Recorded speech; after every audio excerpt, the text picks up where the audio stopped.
Hello and welcome to the Temple Mount Podcast. My name is Shogun. Joining me today is my good friend Zoo, and we are going to talk about the metamorphosis of the mind and spirit. And I'm very interested in getting into this.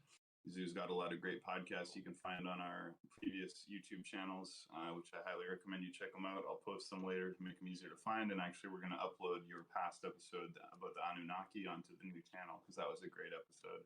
And we want to make sure that gets out to as many people as possible.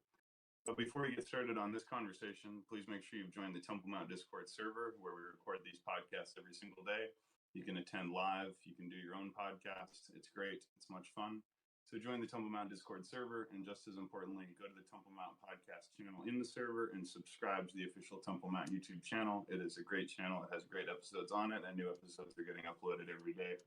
So you're going to want to make sure you're subscribed and make sure you check out the announcements channel every time you come to the server to see what's coming up because there's daily special events, sometimes several in a day.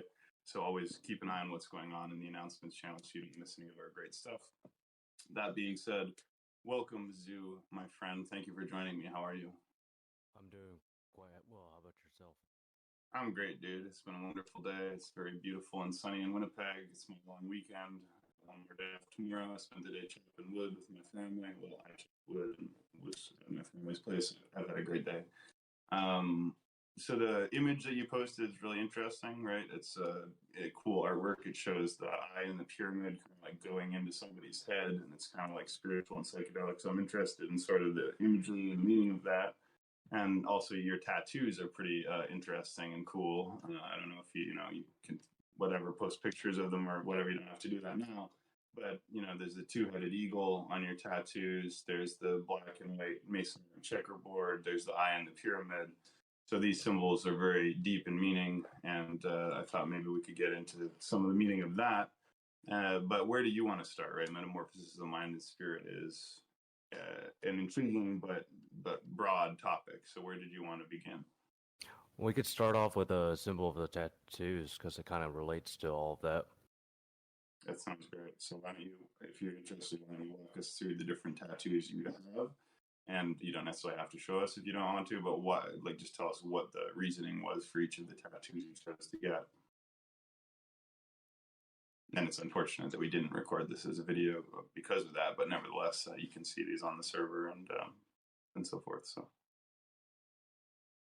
So right here in the middle of my chest is a two-headed eagle, and that's related to Zu, the storm bird. Like even before the Hittites got a hold of the symbolism, we can trace it back to ancient Sumer, which was a small nation state that became an empire back probably about 4,000 years ago. The story pertains to a character known as Zu, the divine storm bird, who takes a hold of the tablets of destiny, basically an ancient relic that allows Zu to have like God mode over reality itself.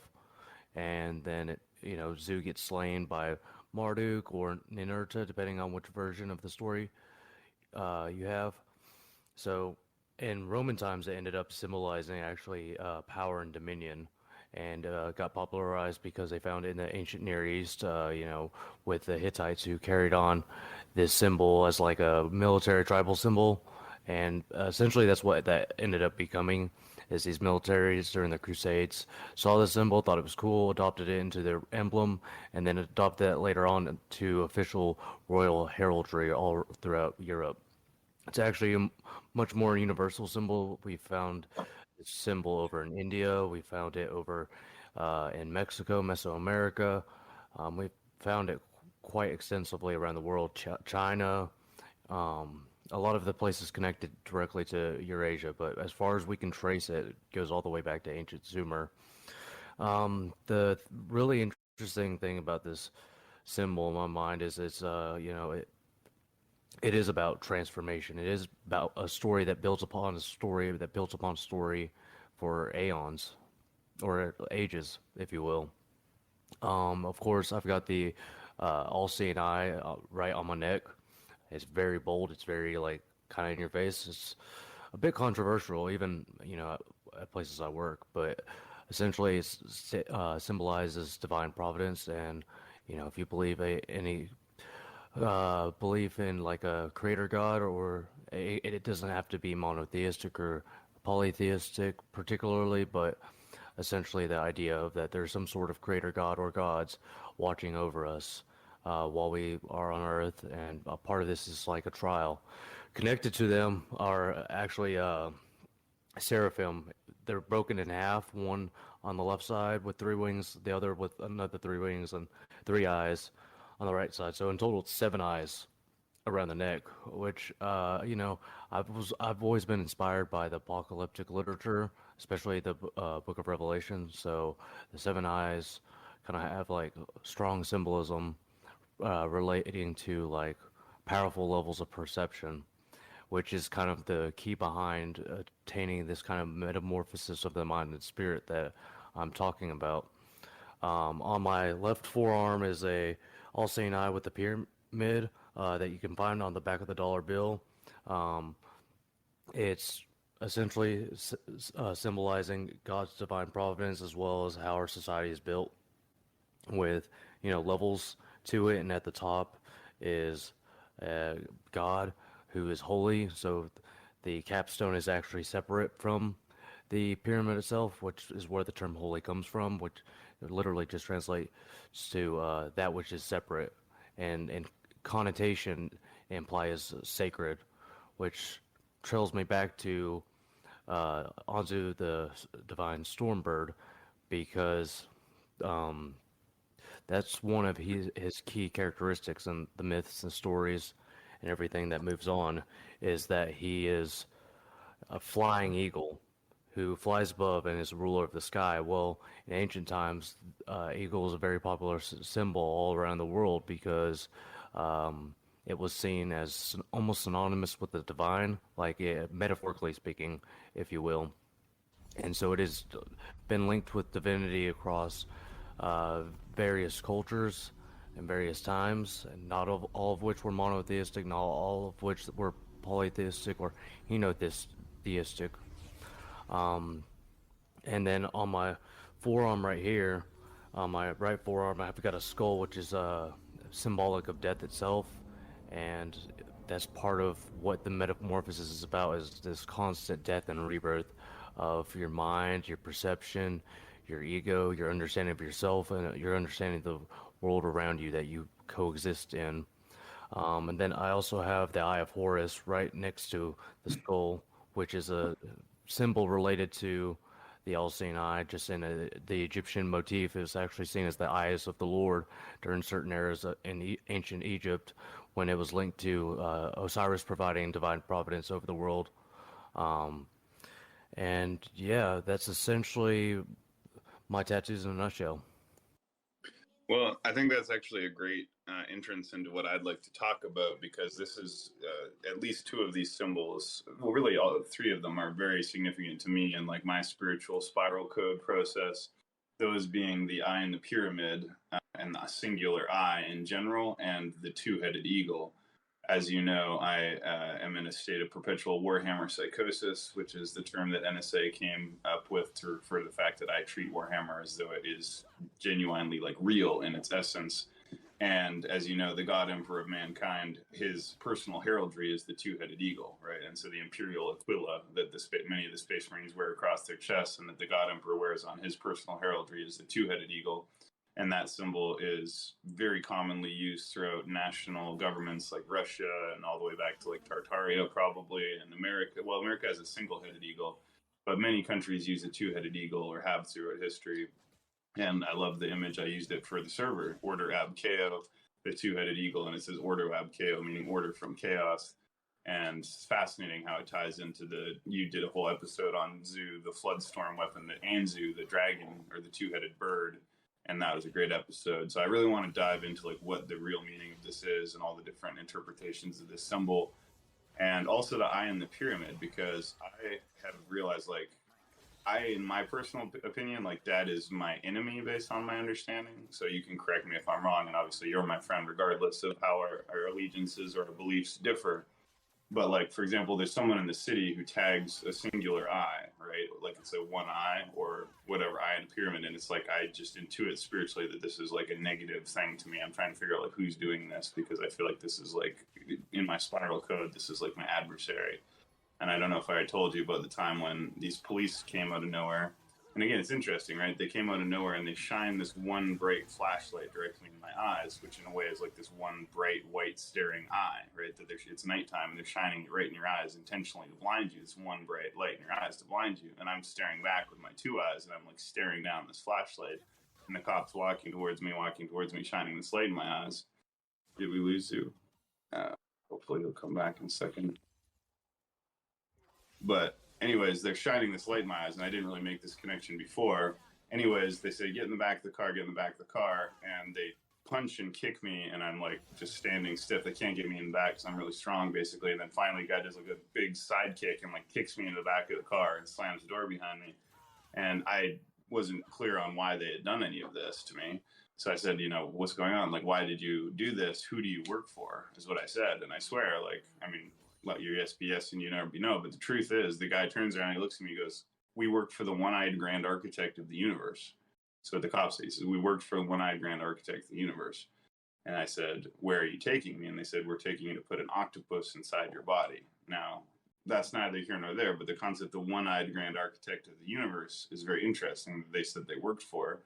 Because, the Eye of Sauron in Lord of the Rings, right, on top of the big tower, there's the big staring red eye that looks around. It's a singular eye, right? It's not two eyes, just like the one-eyed grand architect of the universe. As you said, on the dollar bill, there's the eye in the pyramid. At the top of the pyramid, the eye contained within the triangle, the Eye of Providence, the Eye of Horus. It just goes on and on. This concept of this one-eyed being. And even Open Eye Project to me represents this because it's not the Open Eyes Project, it's the Open Eye Project, and it's singular. So what is this one-eyed God? And is there a one-eyed God and a two-eyed God? Is that what's going on here?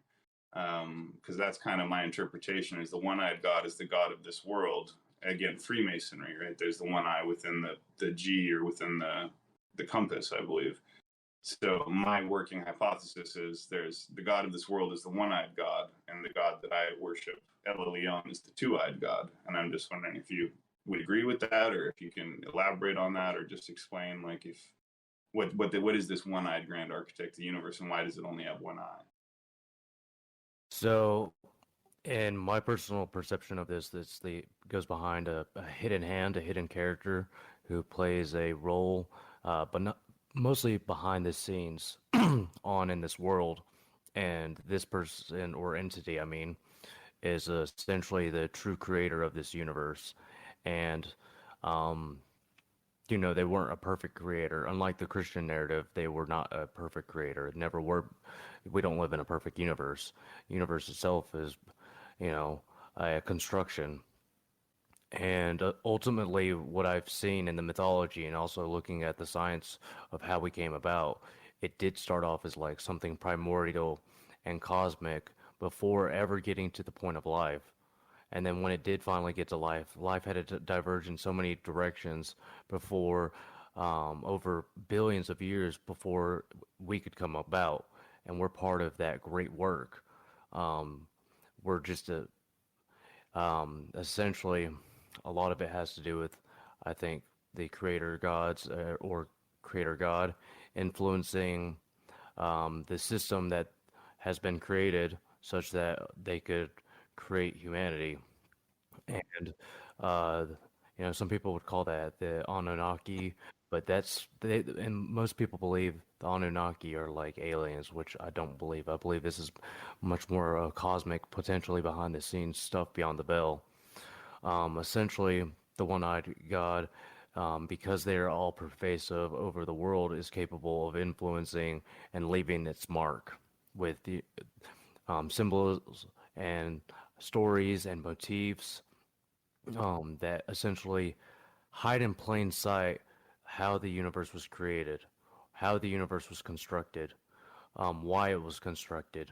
But it's not meant for the everyday person, like the NPC-minded individual, because they wouldn't care. They're just trying to enjoy what they can out of life and move on. And essentially, that's goes against the very foundation for creating humanity in the first place, which is ultimately to lead us to a higher level of being. We're not the end product, we're just the beginning. And we're just beginning to be part of the beginning.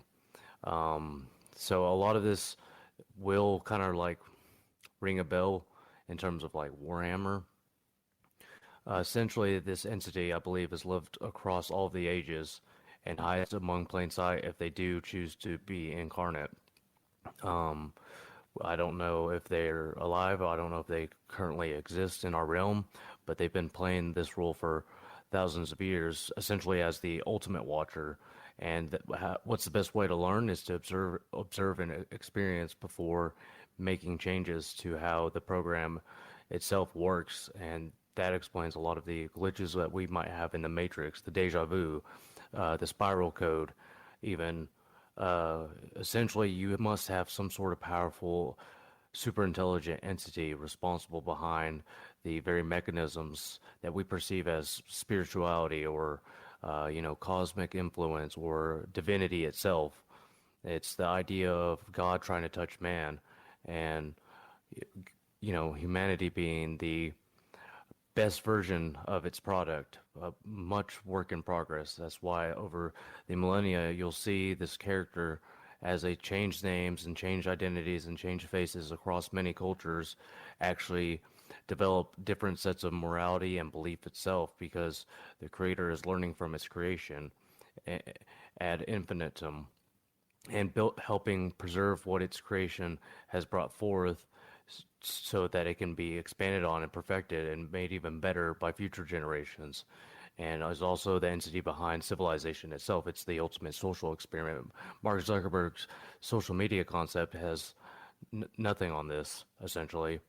Um, Essentially, what I believe is that there is some entity, and they're not like perfect, but they're not like truly malicious.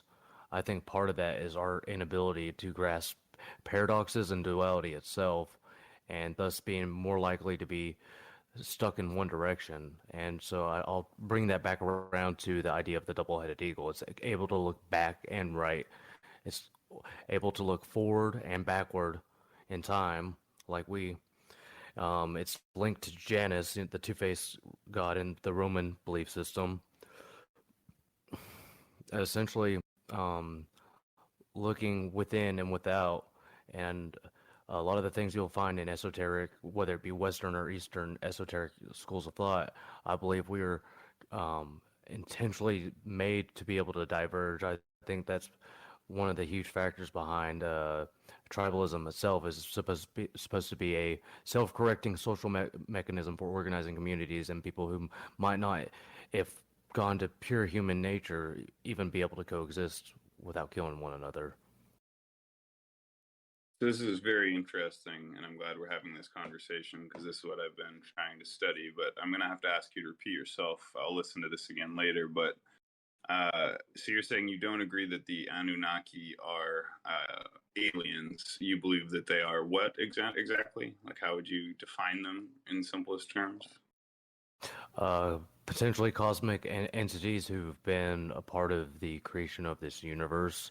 Not exactly archons per se, but more like, I guess, you know how you have Discord with mods? Well, in this game or simulation or creation, if you will, there is also a concept of admins and administrator. Um, they don't necessarily make themselves public because they don't want to ruin the immersion experience. So they do a lot of their things behind the scenes through, psychic means or spiritual influence in people's minds.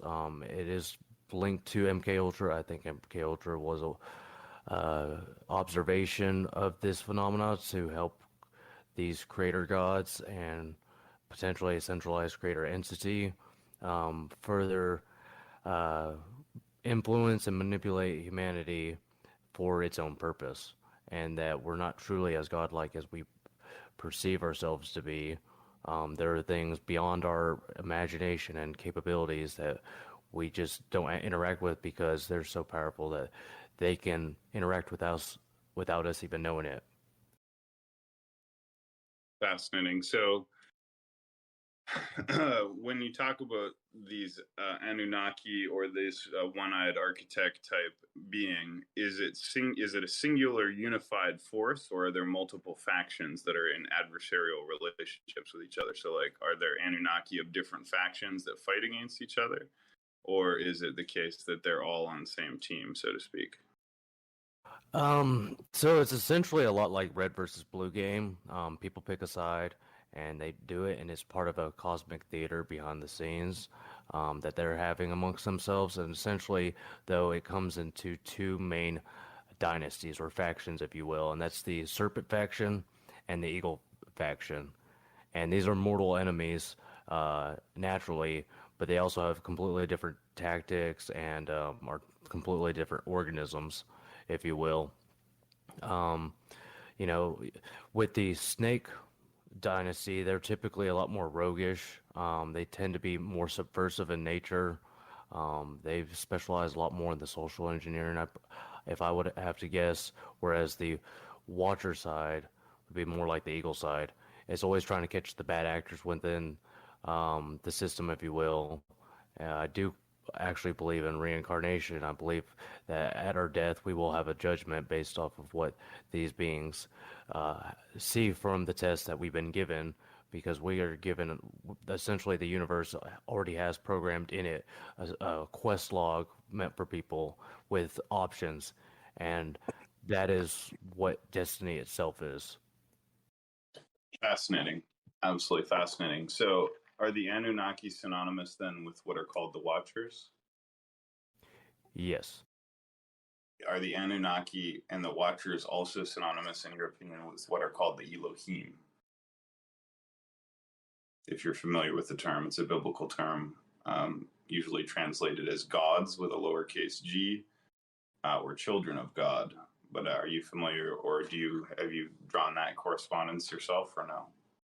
Yes, I do personally believe the Elohim is Abrahamic interpretation of this same concept, that um, the Elohim is essentially the same as the Anunnaki and the Watchers, and even the Bible itself is based off of a set of narratives that they helped design, and then they broadcast it through divine inspiration to people who fit the role back in those times and wrote those books, and they truly believe that um, this story narrative given to them was divinely inspired. Right. And so I've been studying this, and I just posted something in general chat you can look at later. I was going over this with my mother on the way home, and the evidence is overwhelming that Yahweh, as well as the other Elohim, were dragons, or dragon-like entities. And what seems to be the case from my research is that the supreme god, known as El Elyon, had 70 dragons, 72 dragons, or 70 dragons that served him, which he called watchers, and he put each of them in a jurisdictional authority over a different nation of the earth. So at some point in the past, El divided the nations of the earth into 72 legal divisions or jurisdictions or precincts, and each of them had a dragon god with a lowercase g put in authority over it, which again, this sounds totally outlandish to Christians and non-Christians alike, who are not, neither of them are ever actually very deeply versed in the scripture, it would seem. But if you look into this, and also through comparative anthropology and mythology, you know, the belief in dragons as real beings was universal. Every culture in the world believed in dragons, and the worship of dragon gods, or the recognition of dragon gods, was virtually universal. And you mentioned the serpent faction and the eagle faction, and it's interesting because what do you get if you cross a serpent and an eagle and you combine their attributes? You basically get a dragon. Or flying serpent, Quetzalcoatl of the Aztecs, the Chinese flying dragons that they had, the Western flying dragons. Every culture has these flying serpents. And of course, the Bible talks about the great red dragon being Satan, and the serpent or snake. Well, serpent is actually a synonym for dragon in Old English. So you could call a dragon a serpent. And Tolkien, he says, Smog, that old serpent, right? That old worm or serpent. So dragons are serpents and worms. And as Austin pointed out to me in the book of Genesis, when the serpent is cursed, he says, from this point on, you will go on your belly, which means before he was cursed, he didn't go on his belly, which means before he was cursed, he had legs. So what's a snake with legs? A dragon. So it seems as though the dragon was turned into a snake. So there's all these correspondences. So I guess what I'm asking is, do you believe that it could be that the Watchers or the Anunnaki are dragons or reptilians or draconids of some kind? Yes, I do believe it's possible that they are dragons. Essentially, the dragon phenomena as a predecessor to the split between the eagle team and the serpent team, because it's from the concept of the dragon itself that these other two came from. I do believe that there was possibility that these ancient dinosaurs that have small arms might have actually been dragons. They might not have been able to fully fly and everything, but there is a possibility that, based off what little information we have, that I think the scientists have made some really gross estimations about what the skeletal structure could have housed and why. And I can see that in the like really weird weight distribution on a lot of these dinosaurs that are like super bulky and wouldn't even really uh, survive very well. Especially talk about like the T-Rex and the Velociraptor, the Utah Raptor, and that essentially during those times these predators were the dominant force before later on becoming um, snakes, which is a descendant of the dinosaurs, and eagles, which is also a descendant of the dinosaur era. Fascinating. And yeah, that's my take on it too. Like, my first passion in life was dinosaurs. I was absolutely obsessed with dinosaurs as a child. My first words were the names of dinosaurs, literally. And what we know, according to conventional history, is that by far the largest period of Earth's extremely long history, which is like Earth is an ancient planet, like billions of years old, right? And there was 3 epochs of time at least that were dominated by giant reptilians or giant reptiles. The Jurassic, Cretaceous, and Triassic periods, each of which was like billions of years in duration or hundreds of millions of years in duration.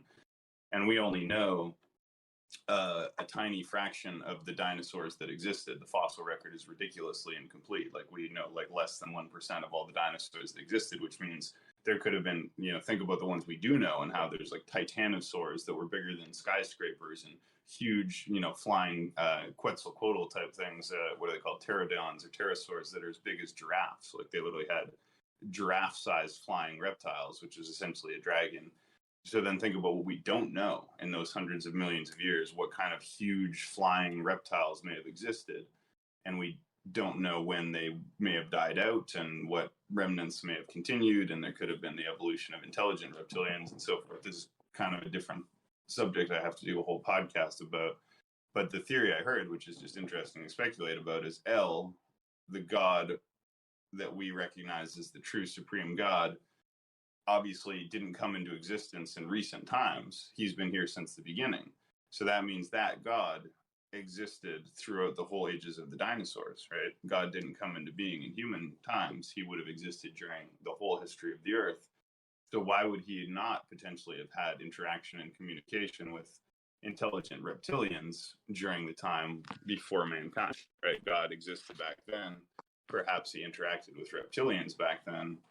And perhaps the theory is he appointed some of those reptilian creatures of the highest intelligence or whatever to be his overseers over the earth, right? They would have been his children or his creations long before humanity came on the scene.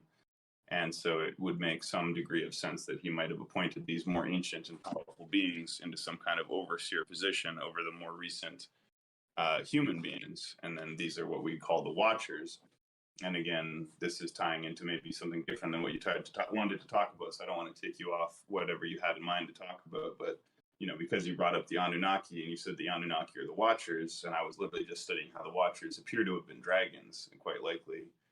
So I just wanted to kind of draw that connection and maybe open it up. But, where did you want to go? Because I don't want to lead you whatever topic you had in mind of transformation of mind and spirit. Was there somewhere else you wanted to dive into before I take us off into the weeds?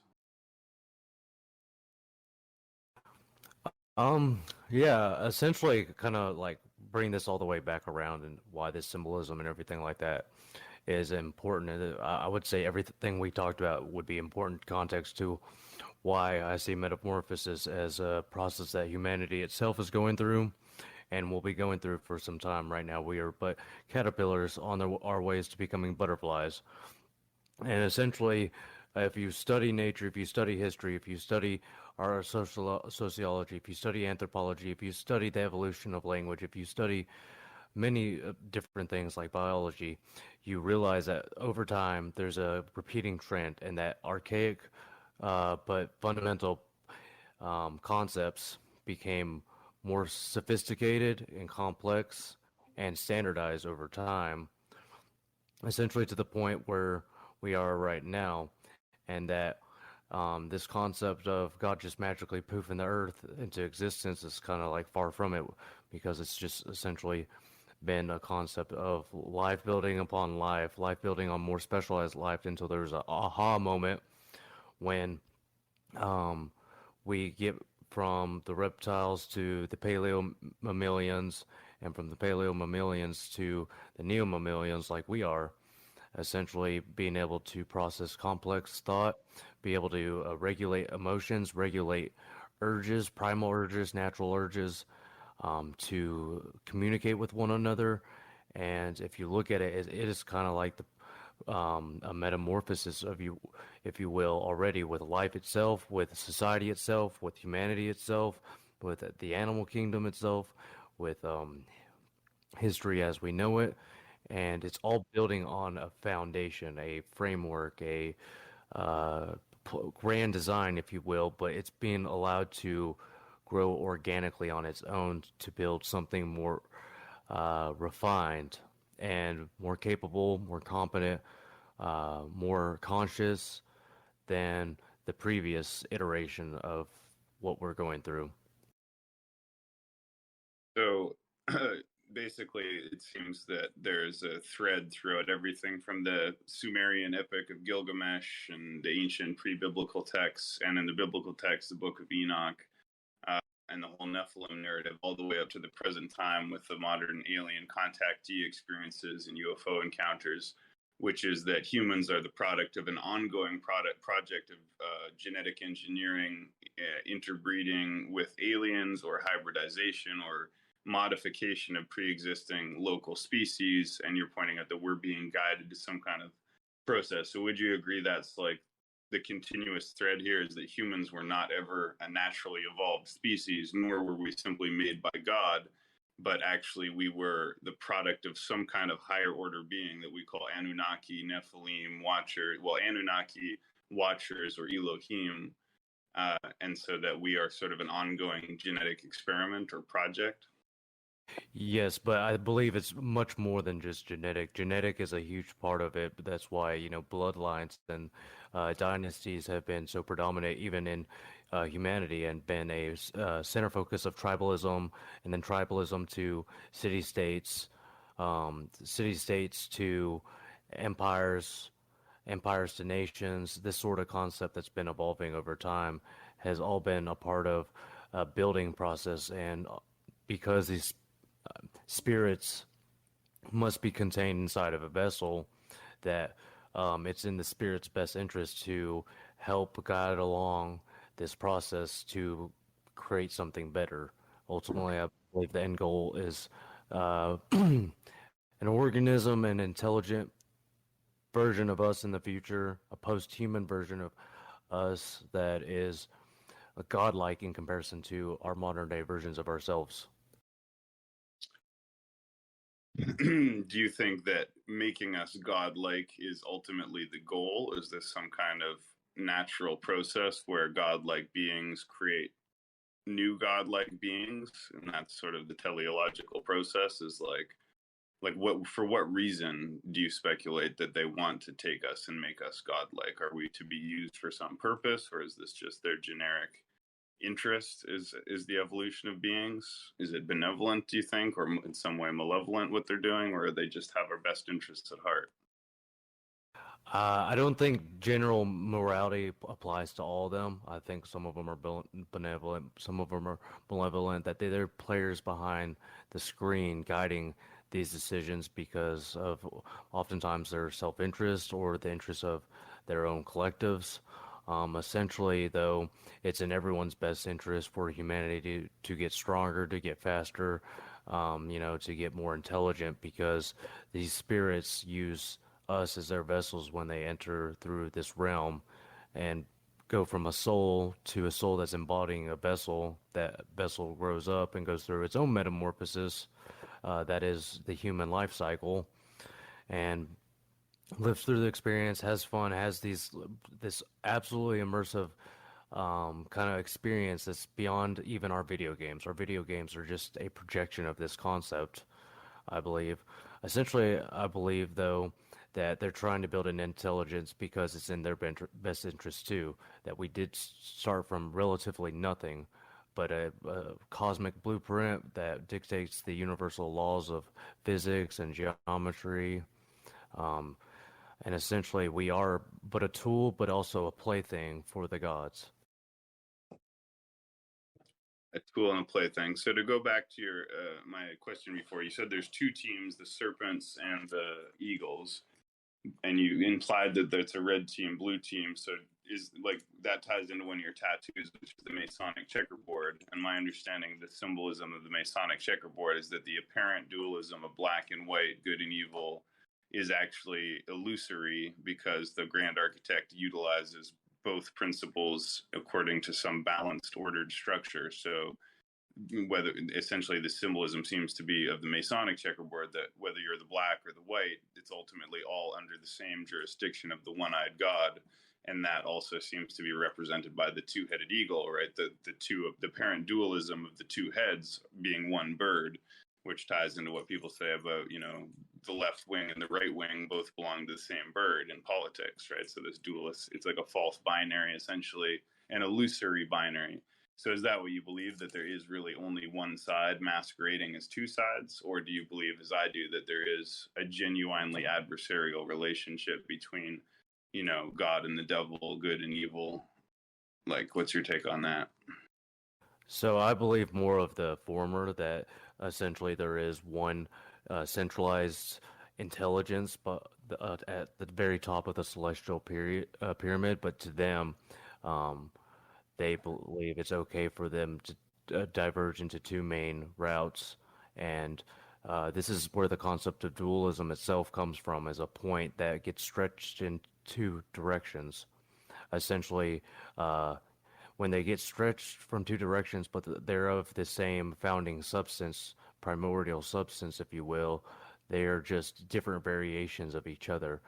Black and white are essentially the same concept, but split in two completely different contrasts. You know, and that's why they're so contrasting. Is because you cannot have pain without pleasure. You cannot have black without white. You cannot have hot without cold, in without out, up without down, left without right.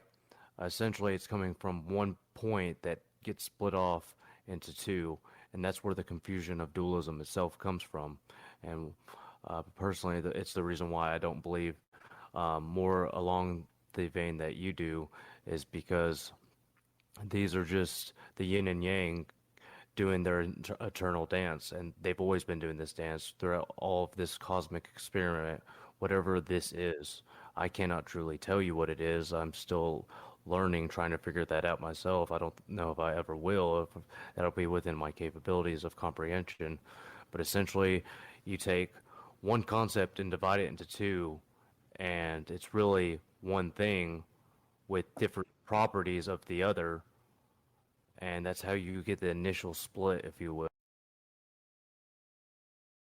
Right. So I definitely agree that yin and yang is the real thing, right? And that is the complementary binary system that exists. Male and female were created one for the other. Man needs woman. They come together, they have a child.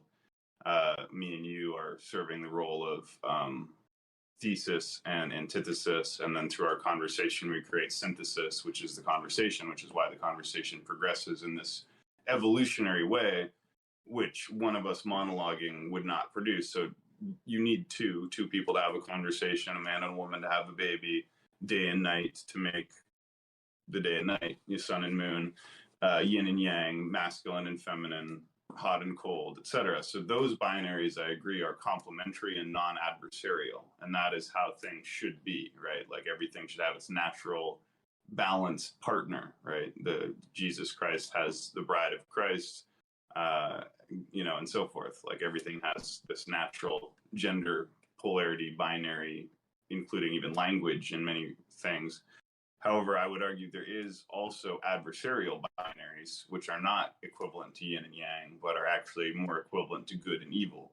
And good and evil, in my opinion, is not a false dualism, it is real dualism. These are like evil is of a fundamentally qualitatively different nature than good, and one of them is absolutely desirable and one of them is absolutely undesirable.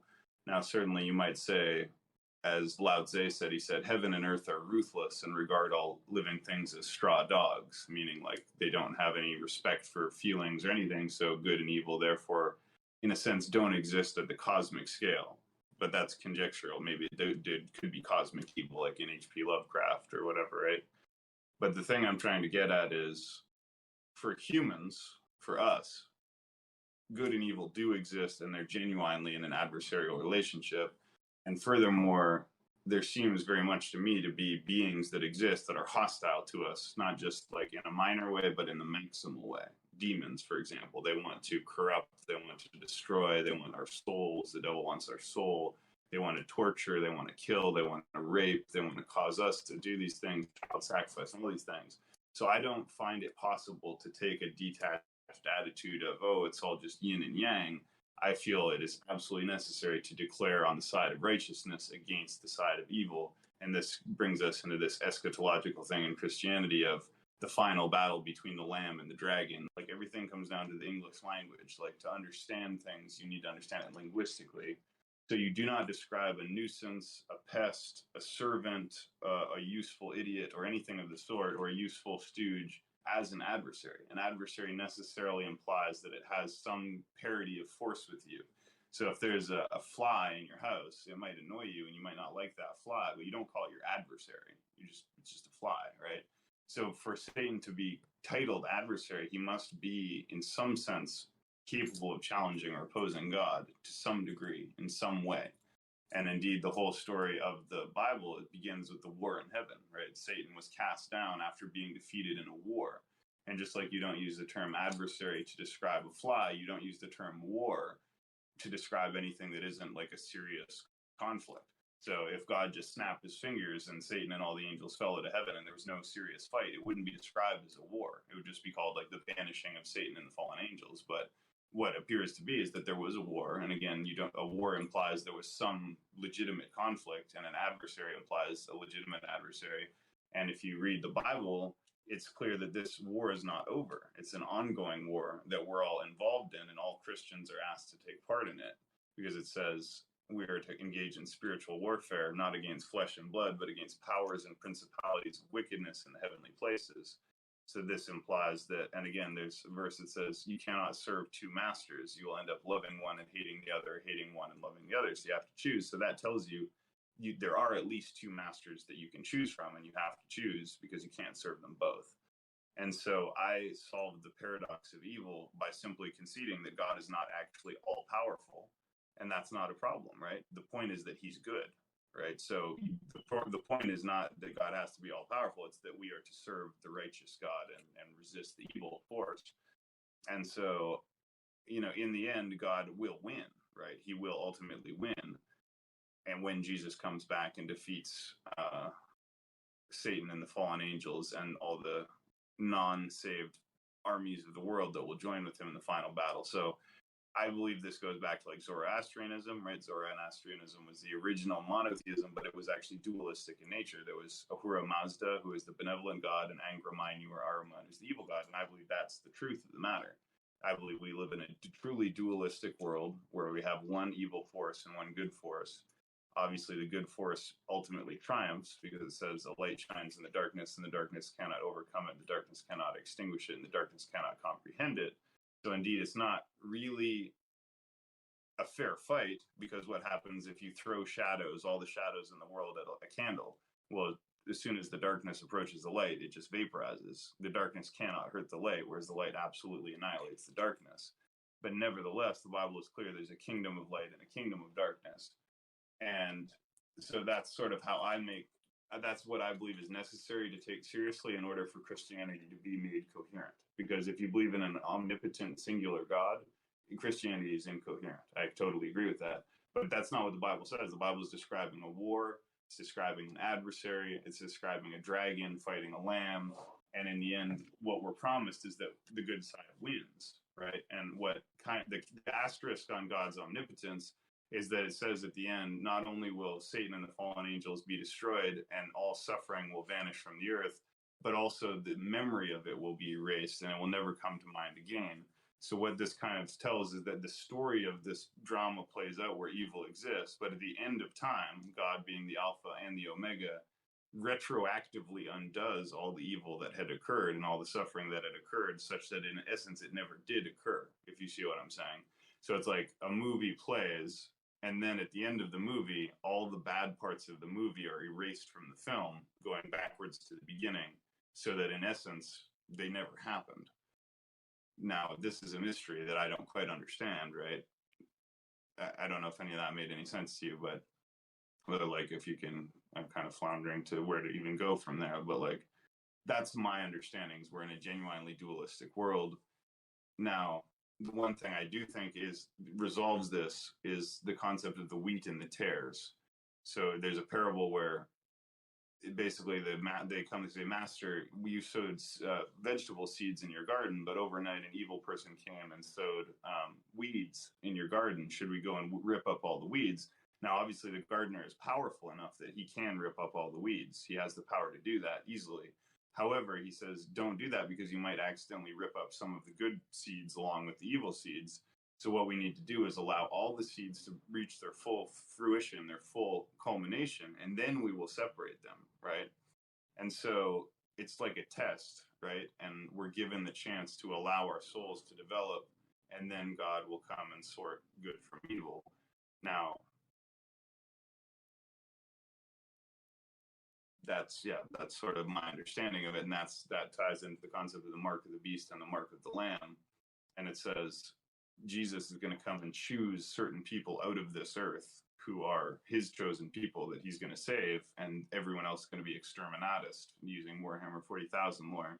My understanding is this planet has already been judged and condemned to exterminatus. So, and I'm sorry, I'm like monologuing during your podcast, but in Warhammer 40,000, as you know, the Inquisition, if a certain planet has been corrupted by chaos beyond an acceptable degree, declares exterminatus on that planet, which means the whole planet's going to be destroyed, often by like a cyclonic torpedoes, which basically melts the whole planet with fire, right? Thermic torpedoes. So my understanding is that judgment has already been rendered on our planet. Our planet has already been judged by the Inquisition. The amount of heresy, the amount of perversion, the amount of debauchery and degeneracy and corruption has already exceeded tolerable limits. And so we've already been declared exterminatus, but there's going to be a rescue operation or an extraction operation, an evacuation of those people who are not corrupted by the chaos virus or who are of significant importance to be saved. And that takes place in the form of New Jerusalem descending out of heaven as a 12-gated, 4-sided, cubical, technological type city structure that comes down. People go into it like a literal life raft spaceship, go back up. Everything's destroyed by fire, then remade. Now, again, this would be understood by you as the Anunnaki doing this, right? And they would be the same ones who unleashed the flood. And that was the previous way that they did the same thing. And Noah's Ark and New Jerusalem are parallels, right? Noah's Ark preserved the seed of humanity and living things during the flood apocalypse. We're told in the Bible the next apocalypse will be by fire, and that in the same way, people will be saved on board a cubical New Jerusalem. And if you go back to the older version of Noah's Ark story, which is in the Epic of Gilgamesh, instead of an ark, it's described as a cube. It says all the seed of all life was saved in a cube. So what this paints a picture of is there's a space race or Anunnaki race, right, that have these cubical structures they come down periodically and gather a harvest from the planet of things that are genetically, spiritually, and morally pure, both animal, plant, and human. Then they wipe things clean by water, by fire, and they restart the program and perfect it anew. So the argument here would be like it's a cyclical harvest where they periodically come, separate the weeds from the fruits, destroy the weeds, harvest the fruits, and presumably take those fruits up to what's called the kingdom of heaven. So this could be like sort of a periodically, cyclically repeating testing system, educational and testing system where they're constantly filtering out and harvesting. You know what I'm trying to say? Do you think that that's possible? I just don't personally agree with that interpretation because, I believe we are the most intelligent and complex of life that there is, and that if such life that many ancient alien type people spoke about were real, that they could have completely moved up the timeline to the point where we are godlike or we were made in whatever image they wanted, be able to program us to do whatever we want anyways. I come from a completely different perspective on it, that it's archaic, primordials that built upon systems and refined these systems and built in complexity, and that we are the meta, if you will, of this culmination between all of life, the life experiment itself. What I personally believe when it comes to duality is that there is no true perfection. It's part of the great work that we are a part of as humans, as autonomous units of centralized intelligence. We are our own walking, talking neural networks that are help building these future systems, and that essentially the paradox between good and evil is part of making mistakes. Paradox between the fool and the sage, because no sage starts off as a sage. A fool realizes its own folly, and over time persists in seeking wisdom, which is done by insight, introspection, and realizing their errors before becoming a sage. Just like before no one starts off as a master; they're an apprentice before becoming a journeyman.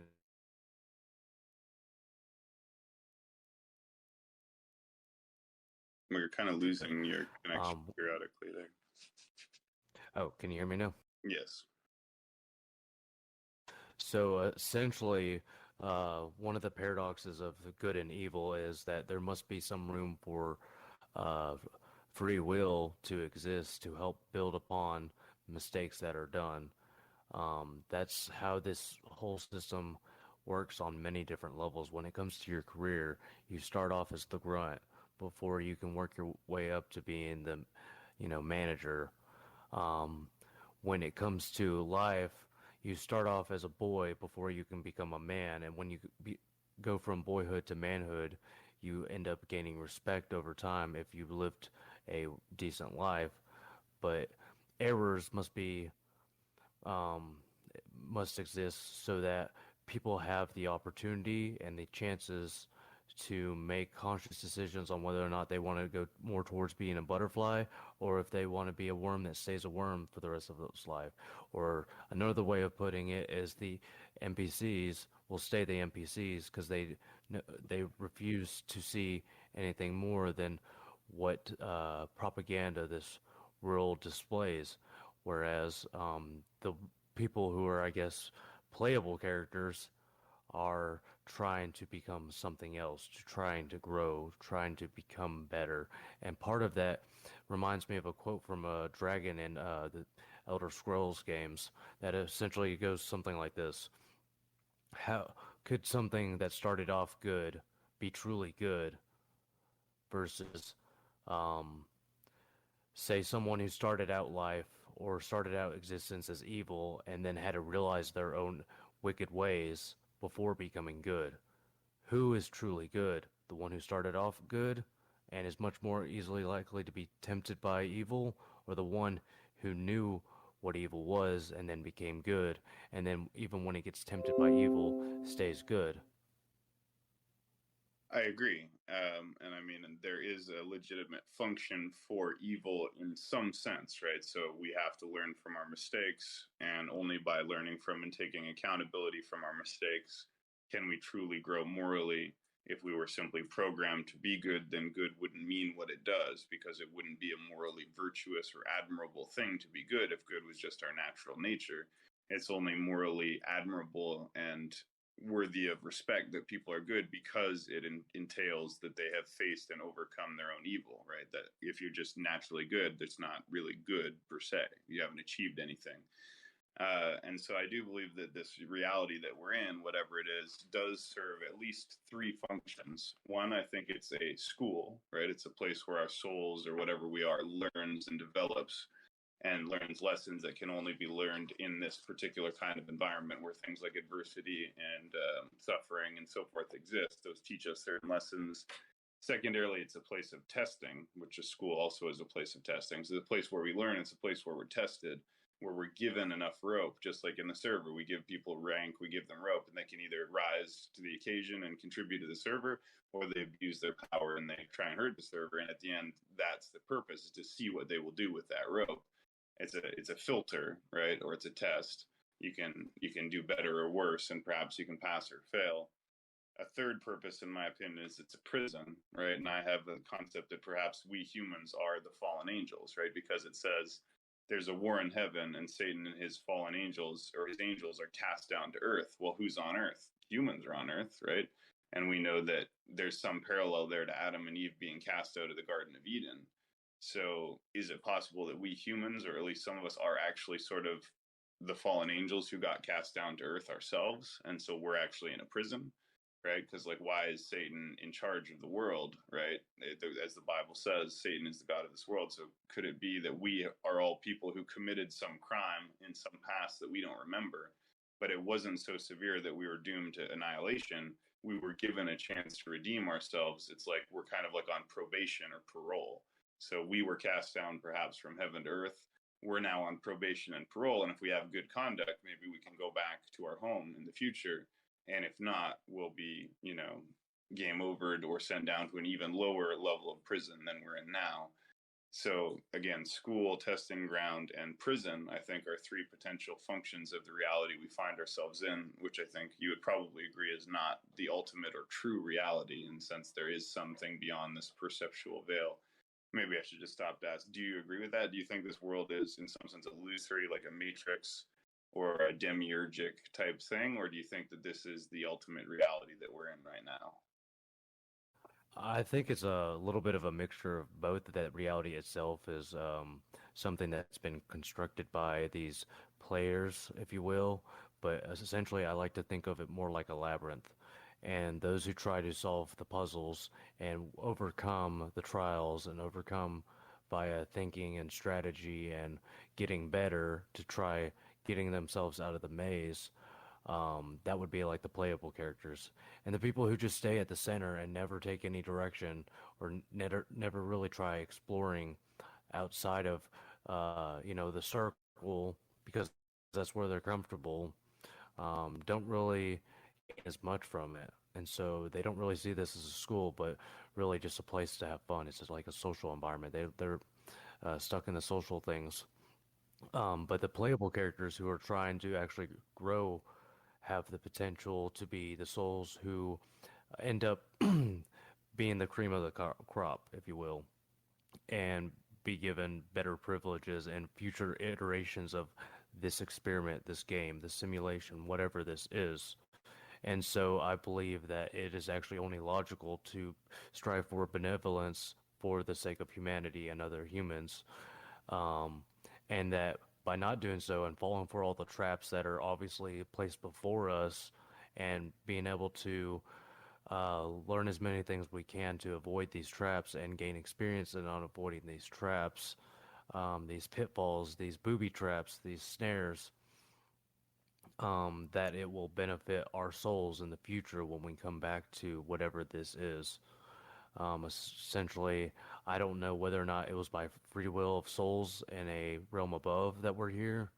Part of me intuitively feels like I've been a part of this game for a long time, but I can't truly like know that. It's just an odd feeling I get. I know it's odd because even I think it's kind of odd to have a feeling like that because I don't have any memories of a past life or anything. It's just more of like a gut instinct that this feels familiar. A lot of these things feel familiar. These dilemmas feel familiar. Some of these experiences, like love and heartbreak, feel familiar. But other than that, I think essentially that for some people it is a prison because they refuse to try growing. They refuse to leave the circle. Refuse to try solving how to get out of the maze or the labyrinth.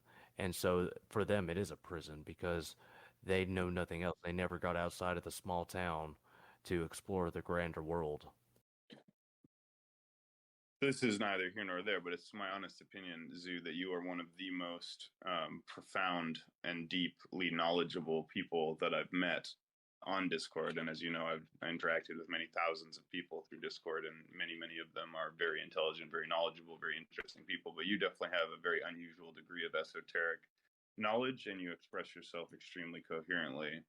And therefore, I judge you to be highly intelligent. And I also agree that you have an old soul, so to speak, it would seem, and a lot of knowledge. So again, I'm not saying that to just sort of, praise you meaninglessly, but I would just say my intuition and discernment says you are not of an ordinary cut of people, as I don't believe I am either, objectively speaking. Some of us have some kind of strange other thing going on. Do you think that the concept of NPCs is literal? Like, do you think that maybe some people are basically not real people at all, and then other people amongst us are? Like, do you think that there are like scattered real people, quote unquote, who are these strange old souls or have this deeper understanding, or and then other people are essentially illusory and only included in the program for the purpose of testing or benefiting the real people? Like, could that be the case that like there for every person like you, there might be like 10 or 100 people who are actually NPCs. Like they're really not the same kind of people because they serve some kind of purpose in this matrix, just like in a video game or whatever. Like, do you think that's possible? Yeah, I do believe that's possible, and the reason why I do believe that's possible is because essentially even the NPCs serve a role because they're more robotic um, entities used to actually help build whatever this is in civilization, but at the same time, they don't really ever leave the herd. They never really grow. They these are some of the people who by the end of their life they've really learned nothing, and it's understandable for a young man to be a fool, but for an old man to die also a fool, it's actually kind of sad. It's like, I've seen people piss their fucking entire life away and had all the opportunity to learn from their experiences, but never try to persist. They get stuck in their their ways so far in their ways that they create their own illusion of what reality is, and they think that's more important than trying to play the game. And so whether or not the NPCs have free will or not, I don't know for sure. I suspect that they have free will. I suspect that they're just characters who have consciousness, but either are new or don't care. Um, Other than that, I essentially think that there are some people who are more on the playable character side of things where they're trying to learn and they're trying to grow, they're trying to become better, they're trying to find the mysteries and unravel all these puzzles and codes and ciphers and symbols. And I don't believe they're more elite or better than the NPCs because I think that would be a very amoral, narcissistic way of looking at them, especially from a nepotistic point of view. That's why I'd like to clarify I'm not part of any sort of secret organization. I'm not part of the Masons. I'm not part of the Illuminati. I'm a freelance soul. I'm autonomous. I make my own connections with people, and I don't judge people for whatever path they take to strive for becoming a more benevolent person. I don't care if you're Christian. I don't care if you're Muslim. A good Muslim doesn't go out and commit acts of terror, and a good Christian wants to raise think there's absolutely nothing wrong with that in that decision and practicing it through that path. And essentially, we're so divergent that there's different strokes for different folks. Right. Well, and I certainly agree. As you know, despite me being such a committed Christian at this phase of my life, I've never wanted to make the server a Christian server. I want maximum diversity, nor do I reward or punish people or grade their rank in the server based on their Christianity or lack of Christianity. Instead, what we identify as the honor code. And so it's, friendly, polite, and respectful is a family vibe. And then honor code is like honesty, integrity, loyalty, discipline, respect, courage, honor, wisdom, benevolence. These are the virtues that we want to see in human beings. If people manifest those virtues, it matters not what their ideology is, right? You're a Gnostic Christian, you're a Luciferian, you're a Satanist, you're an atheist, you're a humanist, you're a homosexual, you're a heterosexual, like whatever, right? It's all about the quality of your character that matters. If you're a non-benevolent Christian, you're no good to the community. If you're a benevolent Satanist, you're going to be good for the community, and we've had those. So disagreement and diversity is good in and of itself, and people can approach virtue. Miyamoto Musashi said, you must understand there's more than one path to the top of the mountain. All right, for some people like myself, you're going to follow a warrior path. Other people are going to follow a pacifist path. And yet you can't necessarily say one is right or the other is wrong. There's definitely different strokes for different folks. Now, if I could just try and reach back to something you said before, you talked about how there was like a quest log programmed into reality itself, and that this is what destiny is. Can you elaborate on that a little bit? What is your concept of destiny, and what are the nature of those quests? Are they universal? Do we all have to do them all? Are there different ones for each person? What do you think? Essentially, it's like its own autonomous engine that generates quests and decisions for people to have, and how people participate in those quests and these tests in life, and the choices we make and the decisions we make updates a system, and that overall system is a network of potential paths we can go, and then the destiny system filters it closer and closer to something as we make more decisions, as we grow, as we change, and that it's not like something that was predestined and set in stone right before we were born, but more or less something that is a set of a blueprint of possibilities for how someone or a soul's life can turn out, and based how they live their life and the decisions they make, and even the small things like whether or not they're nice to someone, they're mean to someone, that updates into like a cosmic server, and that heavily influences how our future is going to be. And so I don't believe that we are being, but that we are becoming. I'm more future oriented when it comes to how should I act in the future by criticizing past iterations of myself. Essentially, I think this kind of philosophy revolves around being very critical of yourself, and being able to move past that. And that updates whether or not destiny is going to favor you, or if destiny is going to sow discord into your life or throw misfortune your way.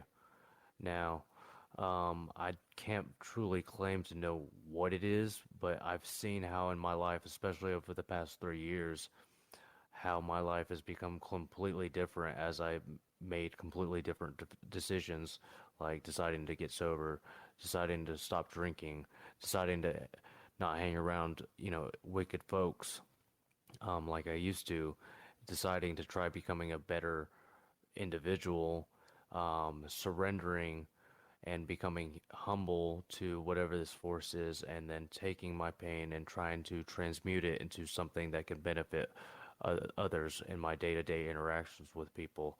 And I believe by taking that approach, it's the actually most rational approach, because if this system does exist, then playing the game this way will allow you to have more favor with the tablets of destiny, if you will.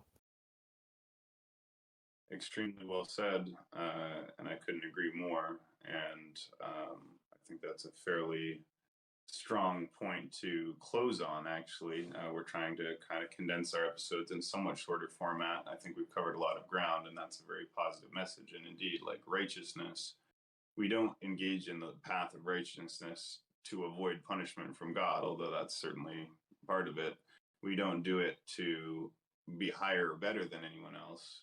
We also do it because righteousness or wisdom is, like it says in Psalms, like if you abide in righteousness and wisdom, you'll be like a tree that yields its fruit in due time. Like everything will work for you. You'll have a happy life, a healthy body, a healthy mind. Like it is absolutely in our rational best interest to be benevolent, right? And it's also, I believe, what the universal mind wills for us.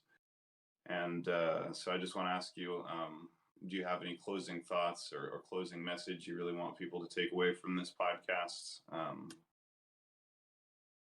Yeah, just a quick synopsis of what this metamorphosis of the mind and spirit is essentially if you partake in the hero's journey, quests, and life, and you decide to develop purpose by finding purpose, by trying to discover purpose in this world, and to become a better person, and also to become more interactive with the universal consciousness, the divine spark, the divine entity, then it will benefit you greatly. You will become a completely different person, just as I have, especially in these past 3 years, where I've went from being a complete homeless drug addict to being someone who's well respected at work, who works a good profession, who stays away from, things that could not be beneficial to me.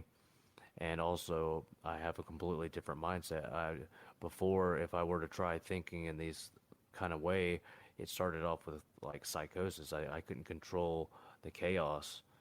And so essentially what I would like to get at is that the metamorphosis is not for everyone, but this metamorphosis that people go through is the most fulfilling thing I could find in life. Yeah, it's amazing how directly synced up I feel with everything you've said in this podcast, and especially what you've said there. Likewise, like I have gone through a metamorphosis. The person I was completely died and was destroyed and transformed and became this totally different person that I am now. And that's actually happened at least twice now.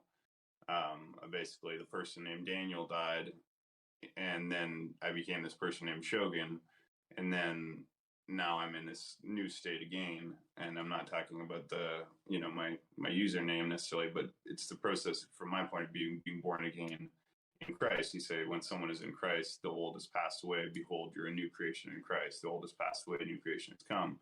That's the Christian form of it, but obviously that transformation, that metamorphosis can happen in different paths. But it's incredible, right? It really is. And like you, like I've been able suddenly to give up alcohol. I was drinking every day for God knows how long, smoking weed every day. I'm smoking CBD now, not THC. But it's just like, it feels so much better, so much healthier, so much more well adjusted. You can do things and pursue things and help people. And like, it's just a totally different state of mind. And again, I can only express these things in Christian point of view, but it says God has translated us, right? I love the word translated in this phrase, us from the kingdom of darkness to the kingdom of light, which is that of his son whom he loves, or he's translated us from the dominion of darkness to the kingdom of his son whom he loves, Jesus Christ. Now, what you're manifesting is the fruits of the Holy Spirit, right? Patience, long suffering, wisdom, loving kindness, mercy. With these virtues are the fruits of the Holy Spirit. So I see that is in you, and I can attest. I knew you when you were a skinny, meth addicted, pardon for saying, like person, and it's amazing. The recovery story that you embody is nothing short of amazing, especially with it being such a difficult drug. That so few people are able to not only get off it but manifest into an entirely healthy person. So I think it's hugely inspirational. And we've done podcasts with you on overcoming homelessness, right? You can find that one. And again, I just want to shout out like Zoo's previous podcasts about the Anunnaki, about the Zoo, the Anzu. Like these are must listen to episodes. And I guess the thing I wanted to say too, as well, is I would like to do like a series with you, right? Like a certain members, I feel like we have to have like a series of conversations to even scratch the iceberg of what we could talk about. So I'd like you to consider, doing that, like a once a week thing, or just an ongoing series at your convenience, if you're willing. Would you be interested in something like that? Yeah, I would love to do something like that. Great. Well, that's wonderful because I think this is extremely good content. I find these conversations very valuable on a personal level. There's not that many people who have been through the spiral code, the psychosis, the cyanosis, the metamorphosis, the hero's journey, and all this stuff. And so being able to bounce ideas off someone else who's, I feel weirdly parallel to you, right, in many different ways.